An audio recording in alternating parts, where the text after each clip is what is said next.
주님의 십자가의 사랑, 그 사랑을 우리가 가슴으로 느낄 수 있는 은혜의 시간이었습니다. 우리 찬양으로 섬겨주신 우리 아동부, 우리 선생님들 진심으로 감사를 드립니다. 오늘은 이 사순절 두 번째 주일을 맞이해서 하나님 앞에 예배하며 나가는데요. 우리 사순절 인사 함께 나누도록 하겠습니다. 그리스도의 사랑이 여러분과 함께 그리스도의 사랑이 고갈되지 않는 그런 축복이 여러분 가운데 있기를 간절히 바랍니다. 오늘은 시험에 들지 않게 깨어 기도하라 라고 하는 이 영적 주제를 가지고 우리가 잠시 말씀을 나누는 시간을 갖길 원합니다.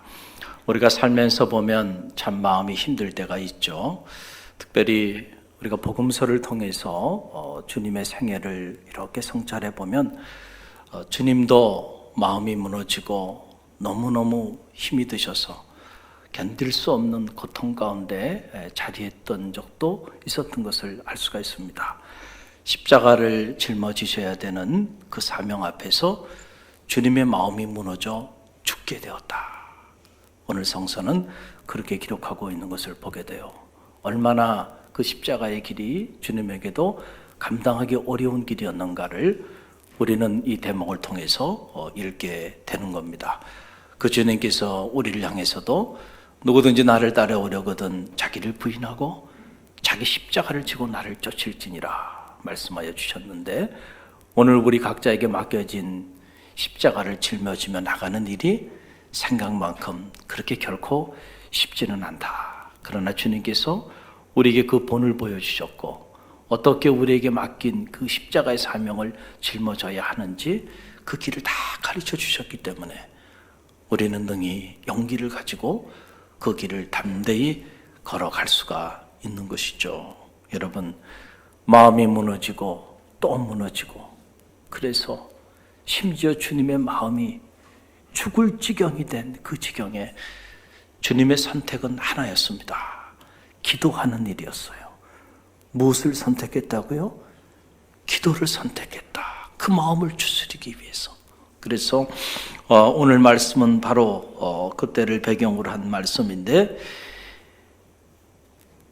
이 주님의 말씀이 세 복음서 안에 동일하게 이렇게 반복적으로 기록되어 있는 것을 보게 됩니다. 주님이 간절히 떨어지는 땀방울이 핏방울이 될 정도로 사력을 다하는 목숨을 건 강청 기도를 하셨다는 거예요.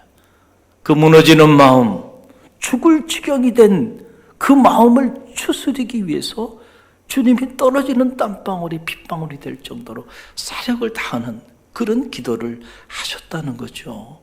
그리고 그때 주님께서 사랑하는 제자들에게 하신 말씀, 그 말씀이 오늘 본문의 말씀입니다. 마태복음, 마가복음, 누가복음 세 복음서에 모두 공이 기록되어 있는데요. 제가 짧게 소개해드리면 이렇습니다. 마태복음 26장 38절 말씀, 저와 여러분이 함께 읽겠습니다. 이에 말씀하시되 내 마음이 매우 고민하여 죽게 되었으니 너희는 여기 머물러 나와 함께 깨어 있으라 하시고, 40절 41절 함께 읽습니다. 제자들에게 오사 그 자는 것을 보시고 베드로에게 말씀하시되 너희가 나와 함께 한 시간도 이렇게 깨어 있을 수 없더냐. 시험에 들지 않게 깨어 기도하라. 마음에는 원이로되 육신이 약하도다 하시고. 그리고 오늘 본문 말씀인 마가복음 14장 34절 함께 읽겠습니다. 말씀하시되 내 마음이 심히 고민하여 죽게 되었으니 너희는 여기 머물러 깨어 있으라 하시고, 38절 시험에 들지 않게 깨어 있어 기도하라. 마음에는 원이로되 육신이 약하도다 하시고, 또 누가복음 22장 40절 말씀입니다. 그곳에 이르러 그들에게 이르시되 유혹에 빠지지 않게 기도하라 하시고, 46절 말씀 이르시되 어찌하여 자느냐. 시험에 들지 않게 일어나 기도하라 하시니라. 아멘.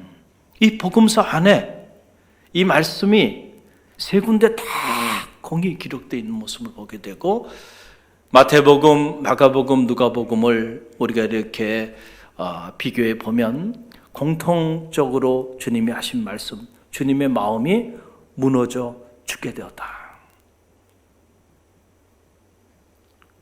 라고 하는 사실이고, 그때 사랑하는 제자들을 향해서 하신 말씀은 시험에 들지 않게 깨어 기도하라. 시험에 들지 않게 어떻게 하라고요? 깨어 기도하라. 주님께서 이렇게 말씀하신 것을 보게 됩니다. 우리가 이 대목을 통해서 배우는 영적인 진리는 뭔가요? 우리가 왜 기도해야 할까요? 왜 기도해야 할까요? 그 이유가 여기 나오는 거죠. 우리가 왜 기도해야 합니까? 시험에 들지 않기 위하여 기도해야 되는 거예요. 그러니까 이 말씀은 우리가 반대로 해석한다고 한다면, 기도하지 않으면 우리는 다 시험에 빠지게 돼 있다라고 하는 사실, 그것은 주님의 말씀이기 때문에 틀림이 없는 거예요. 기도하지 않는 성도, 기도의 소리가 사라져버린 가정, 기도하지 않는 교회, 기도하지 않는 민족은 시험에 빠질 수밖에 없다라고 하는 그런 영적인 진리죠. 시험에 들지 않게 너희가 기도하라, 깨워서 기도하라 라고 주님께서 말씀하여 주신 겁니다. 여기서 이 시험이라고 하는 말은 헬라어 언어로 페라스몬이라는 말이에요. 페라스몬. 이 페라스몬이라고 하는 이 말은 시험이라는 단어보다는 유혹이라는 단어로 번역하는 게 옳아요. temptation이라는 말이죠. 유혹이라는 거. 여기서 영어 번역에도 보게 되면 시험에 들지 않게 기도하라 라고 말했을 때 pray against temptation. 그러니까 temptation, 유혹에 저항하여 기도하라. 유혹이 밀려온단 말이에요. 우리가 인생을 살다 보면 우리를 무너뜨리는 수많은 유혹들이 우리를 엄습해와. 근데 그 유혹에 빠지지 않으려고 한다면 우리가 뭘 해야 되는 거예요? 기도해야 되는 거예요. Pray, not fall in temptation. 기도하라는 거예요. 유혹에 fall in 하는 게 뭐예요? 유혹에 빠지는 거예요. 유혹에 빠져들지 않도록 너희가 깨어서 기도하라 라고 하는 그런 말씀입니다. 역사학자 아놀드 토인비는 인류의 역사를 연구하면서 그가 내린 결론 중에 하나는 이겁니다. 세계 지도에서 사라진 수많은 나라의 대부분은 내부의 적에 의해서 멸망당했다는 거예요. 외부의 적에 의해서가 아니고 내부의 적에 의해서 다 멸망을 당한 거예요. 그러니까 정말로 경계하고 정말로 우리가 무서워해야 되는 적은 외부에 있는 적이 아니고 내부에 있는 적이에요. 우리 가장 가까이 있는 적이 우리를 무너뜨리는 거예요. 특별히 그 적이 어디에 있어요? 우리 안에 있다니까요. 우리 안에.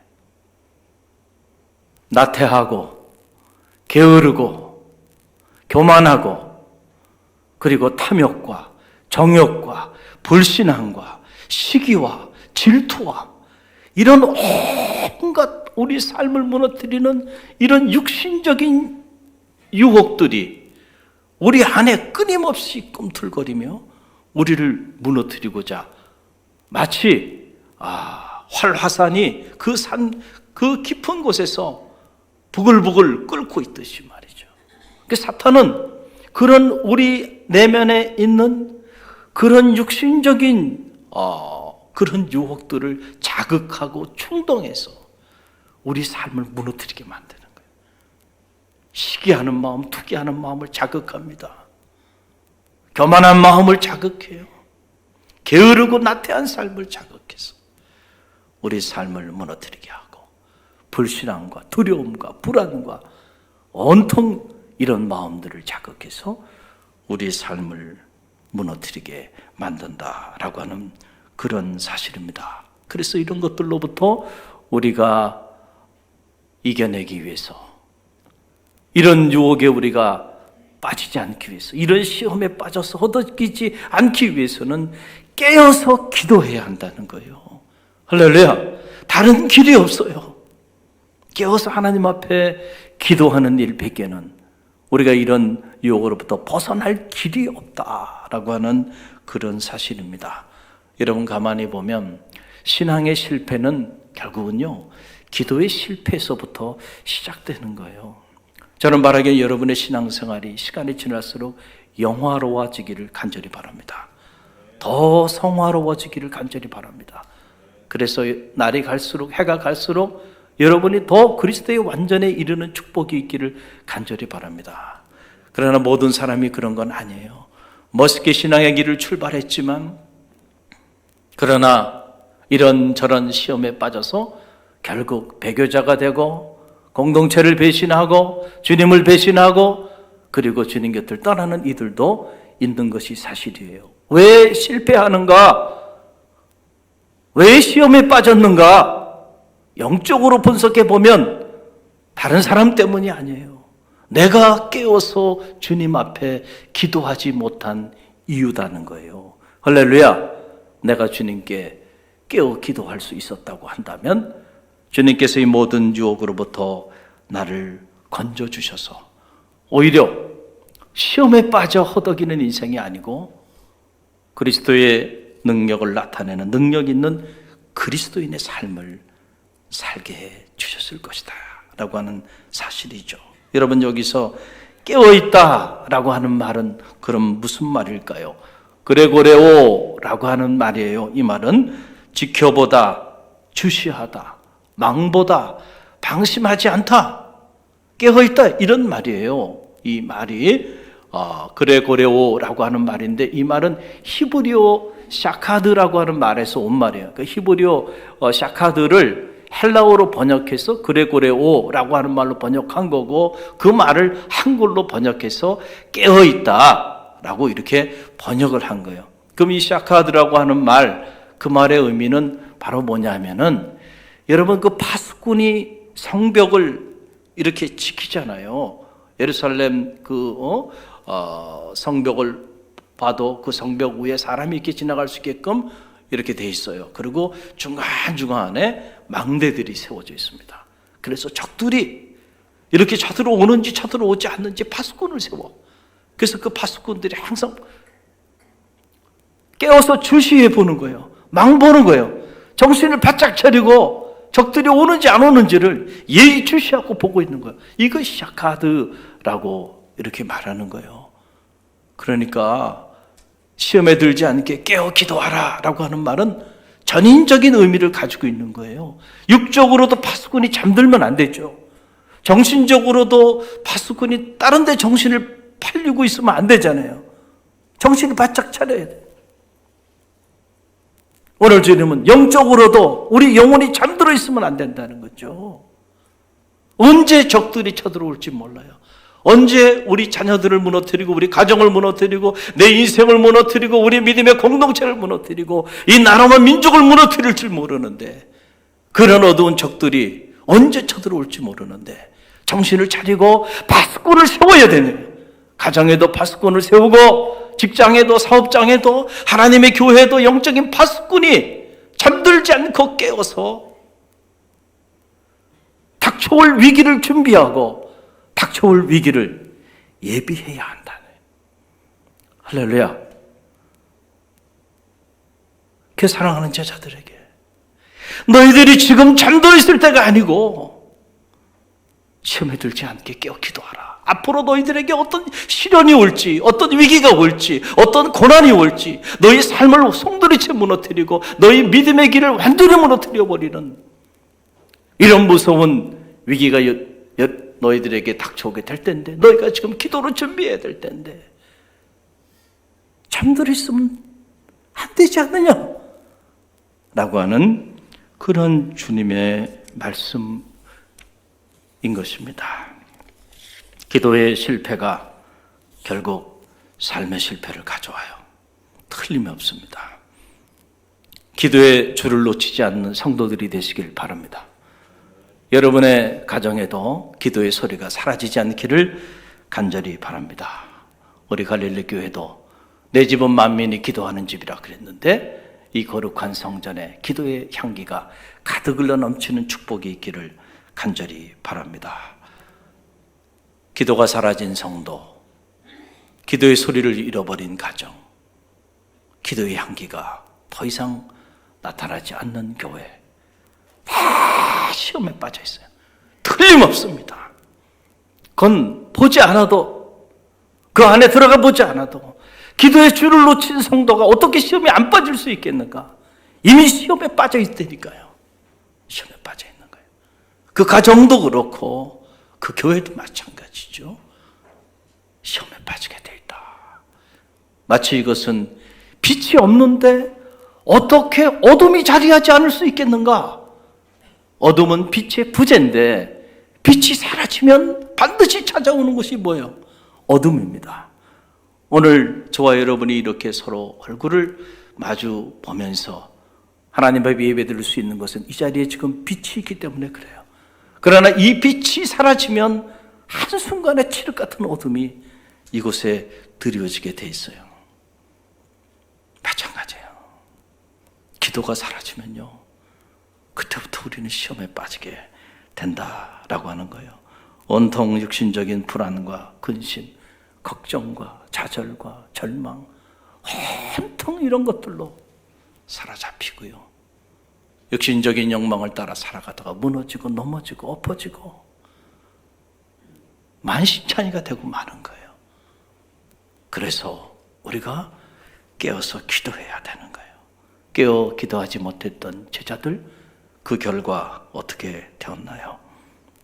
여러분, 가룟 유다는 주님을 그냥 배신한 정도가 아니에요. 뒤에 숨어서 주님을 그냥 탄 정도가 아니고요. 오늘 성경에 보니까 직접 대제사장과 그리고 서기관과 장로들에게 주님을 팔았잖아요. 그런데 그걸로 끝난 게 아니고 그 사람들이 파송한 망치와 그 다음에 무기를 들고 주님을 때려잡기 위해서 주님께 나오게 되었는데, 그때 그들과 함께 주님을 잡기 위해서 유다가 그들과 함께 주님을 잡기 위해서 왔다는 거예요. 무기를 들고 망치를 들고 주님을 잡기 위해 온 사람들과 함께 유다가 주님 앞에 왔다는 거예요. 여러분 한번 생각해 보세요. 얼마나 끔찍한 일입니까? 다른 사람도 아니고 가룟 유다가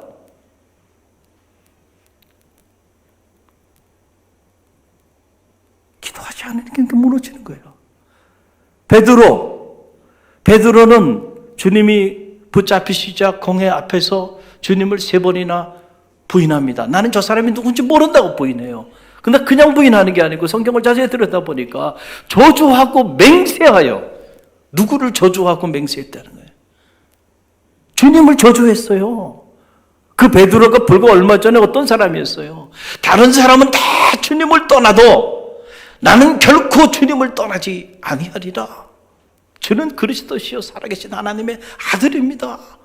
야, 이렇게 막 혼장담하면서 자기의 믿음을 드러내고 자기의 결심을 드러내고, 나는 끝까지 유고 아이고 어디까지 당신이 가는 곳이라고 한다면 내가 목숨을 두려워하지 않고 끝까지 당신과 함께 하겠습니다. 놀라운 결심이죠. 놀라운 각오죠. 그러나 그것도 믿을 수가 없다는 거예요. 사람은 연약해요.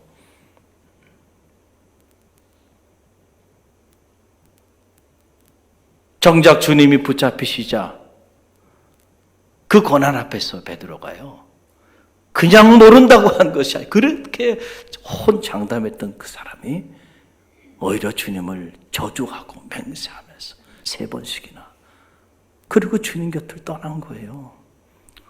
깨어 기도하지 않으면 다 이렇게 무너지게 돼 있다는 거예요. 여러분의 신앙은 베드로보다 훨씬 훌륭합니까?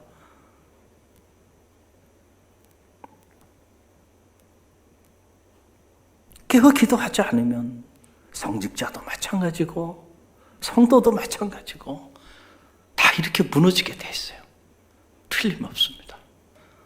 주님 붙잡히셔서 그 고난의 길을 걸어가실 때, 십자가의 그 고난의 길을 걸어가실 때, 그때 모든 제자들이 좌절과 낙심 속에서 큰 시험에 빠져서 각기 제 길로 주님 곁을 다 떠나가고 말았다라고 하는 사실이에요. 여러분, 깨어 기도하지 않으면요, 조금만 우리 삶에 어려움이 오고 조금만 환난이 오고 그래서 조금만 교회가 좀 흔들리면요, 한순간에 다 떠나간다니까. 이런저런 시험에 빠져가지고 마치 쭉정이가 날아가듯이 조금만 바람을 불어버리면 다 날아가 버리면,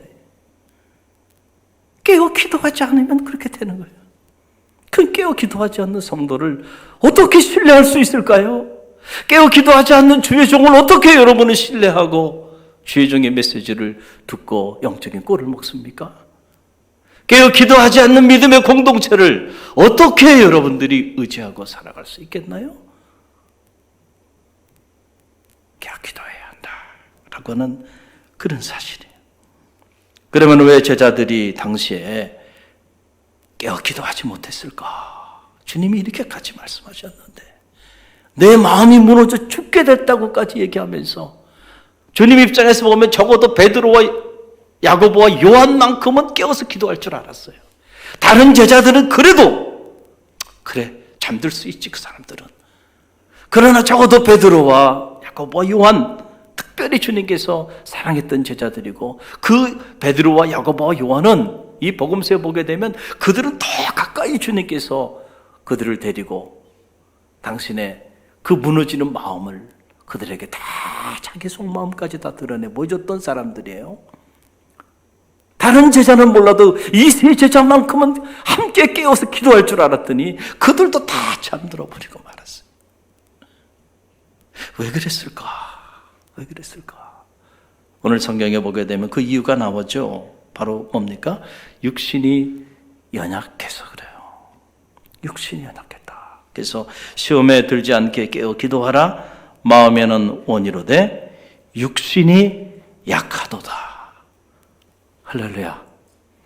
육신이 약해져서 마음은 원이야. 마음은 기도하고 싶은데 내 삶이 내 마음대로 움직이질 않아. 작동되질 않아. 왜 그럴까요? 이미 내 몸은 내 마음의 통제를 벗어난 거예요. 왜냐하면 우리가 육신을 따라 살아가다 보니까 육신의 습관이 우리의 삶을 지배하게 된 거예요. 그래서 더 이상 그 습관의, 육신적인 습관의 고리를 내가 끊는다는 것이 쉽지 않은 지경까지 이른 거예요. 기도하고 싶지만 더 이상 기도할 수 없는 상태까지 이렇게 된 거예요. 영적으로 보면 코마 상태에 이른 거죠. 내 마음대로, 내 생각대로, 내 뜻대로 기도하지도 못하고 말씀을 묵상하지도 못하는 이런 영적인 코마 상태에 자리하게 된 거죠. 여러분, 이 코로나 사태를 겪으면서 국민 전체가 살이 많이 쪘답니다. 운동을 하지 않고 주로 집에 생활하시면서 편하게 주로 집에 계시면서 드시고 싶은 음식 드시고 그렇게 생활하다 보니까 다 살이 쪄서, 그래서 건강의 적신호들이 이렇게 왔다는 거예요. 살을 지금 빼야 되는 이런 상황에 자리하고 있다라고 하는 사실이죠. 규칙적으로 운동을 하면서 내 몸을 좀 불편하게 움직이지 않으면요, 시간이 얼마 가지 않아서 곧 우리의 몸은 망가지게 돼 있다는 거예요.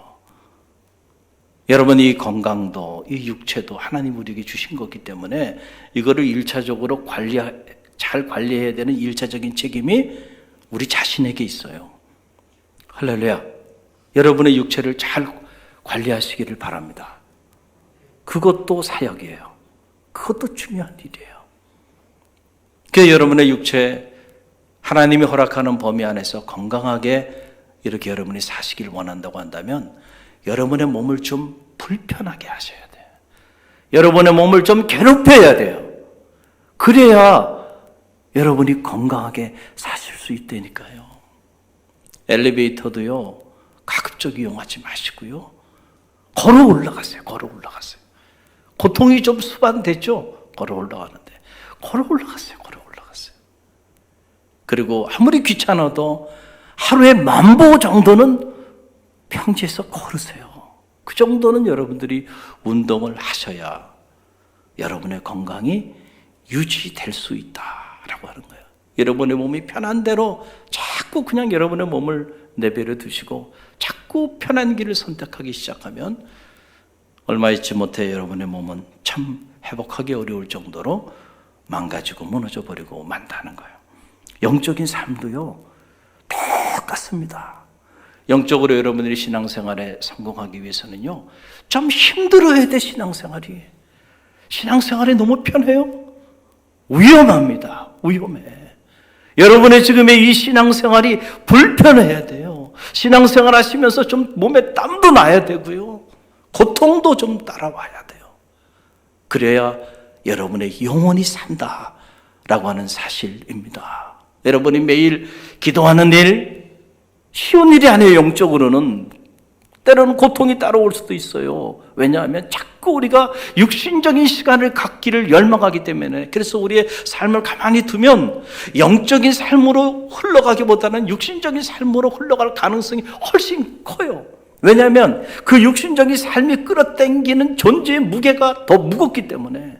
가만히 두면 우리의 영성이 그리스도를 향하여 고양되기보다는 저 육체의 나락으로 그냥 떨어져 내린다. 하염없이 떨어져 내려가게 된다.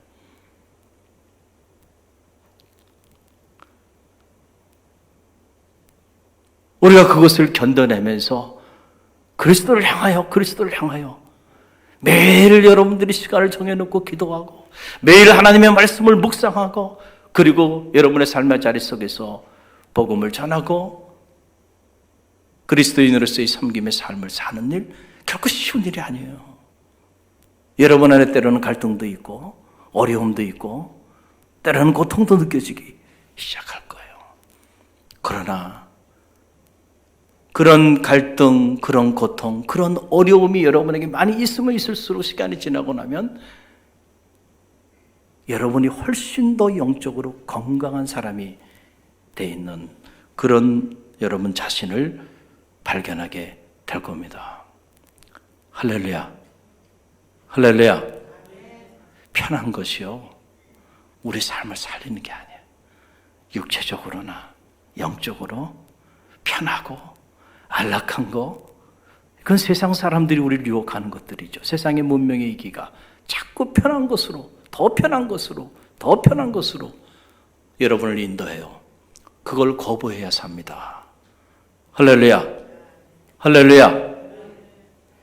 육신을 쫓는 자는 육신의 일을, 영을 쫓는 자는 영의 일을 생각하나니 육신의 생각은 사망이요 영의 생각은 생명과 평안이라 그랬어요. 성서는 분명하게 말합니다. 우리 삶은 두 종류의 삶밖에 없어요. 육신을 따라 살아가는 삶과 영을 따라 살아가는 삶이 있어요. 생각도 두 가지 생각밖에 없어요. 하나는 육신적인 생각과 하나는 영적인 생각인데, 육신적인 생각을 품고 살면 결국은 사망에 이르요. 육신을 쫓아 살아가면 결국 사망에 이르게 돼요. 그러나 영적인 생각을 품고 영을 쫓아 살아가면 결국 생명과 평안의 역사가 나타나게 된다라고 하는 사실이에요. 마음은 원이라되 육신이 약하도다. 왜 그 육신이 약하여졌는가? 왜 깨어 기도하지 못할 정도로까지 그 육신이 약하여졌는가? 영적인 훈련을 받지 않았기 때문에 그래요.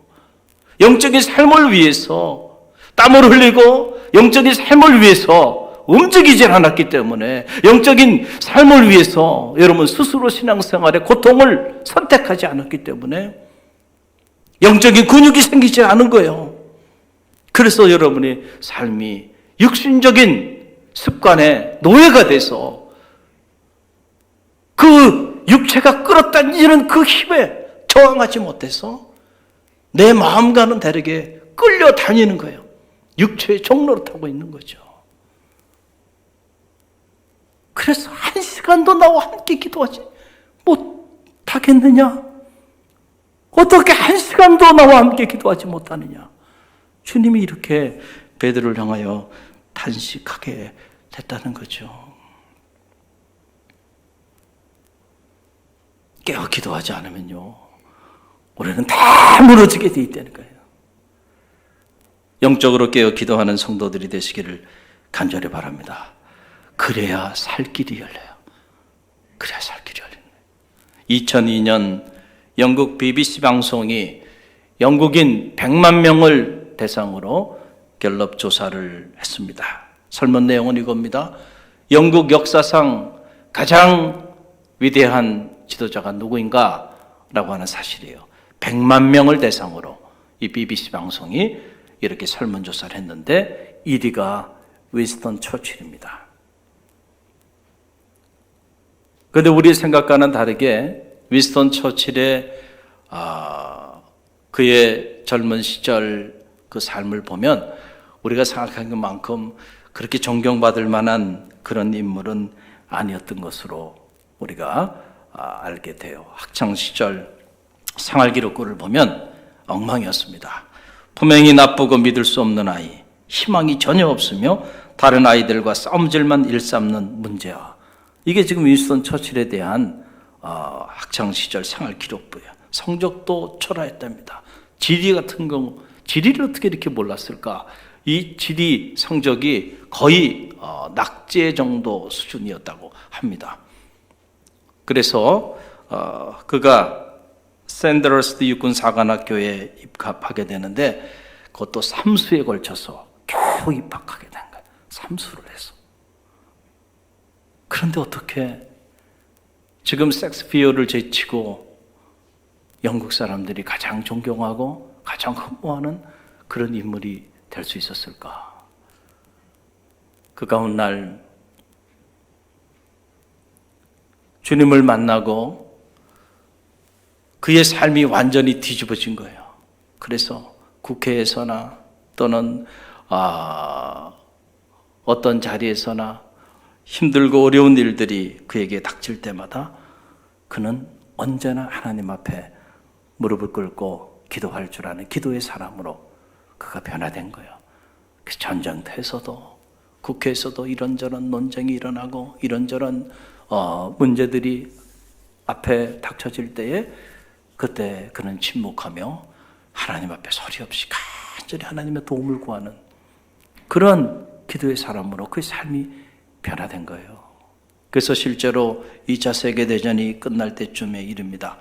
영국군 33만 5천 명이 독일군에게 완전히 포위돼서 전멸당하게 생긴 그런 위기 가운데 놓이게 됐어요. 33만 5천 명이에요. 다 죽게 생긴 거예요. 그러니까 강요들을 비롯해가지고 그 국회의장 사람들이 모여들어서 윈스턴 처칠을 비난하기 시작합니다. 이재경이 될 정도로까지 수상은 뭘 했느냐는 거예요.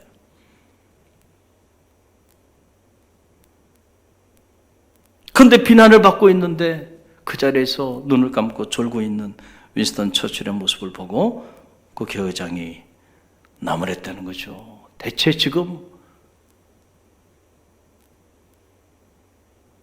이 시간에 지금 좋을 시간이냐고 말이죠. 그런데 그때 눈을 조용히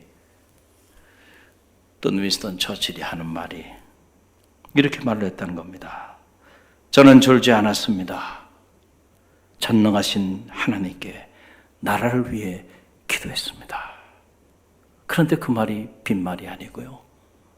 진심이 담긴 진정성이 묻어나는 그 말 한마디에 당시 윈스턴 처칠을 향해서 그렇게 비난했던 사람들이 마음에 울림을 갖고 그들이 윈스턴 처칠과 함께 온 영국 국민들에게 이 나라의 위기를 극복하기 위하여 함께 기도에 동참해 달라고.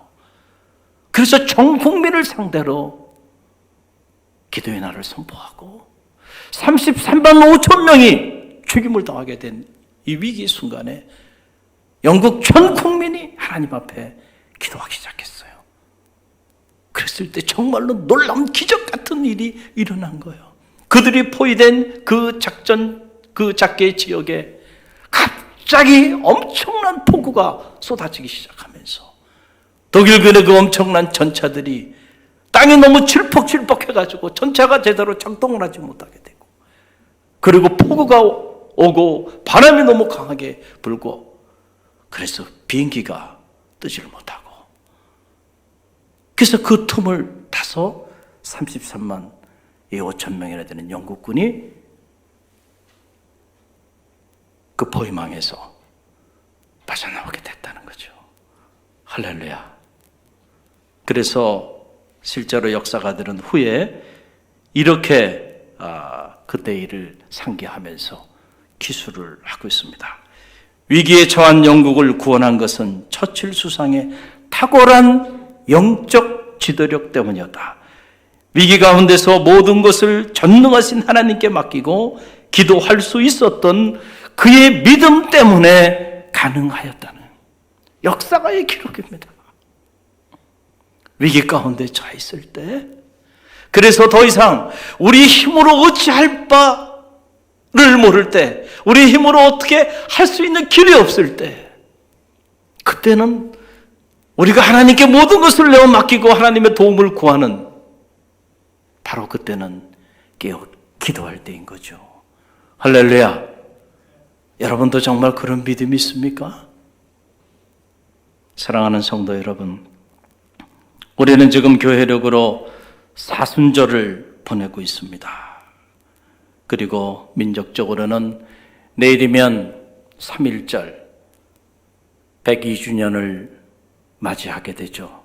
민족의 독립과 해방을 우리가 기념하는 그런 3.1절을 보내게 되는데, 이 빼앗겼던 나라와 민족을 되찾았지만 100년의 세월이 지났는데도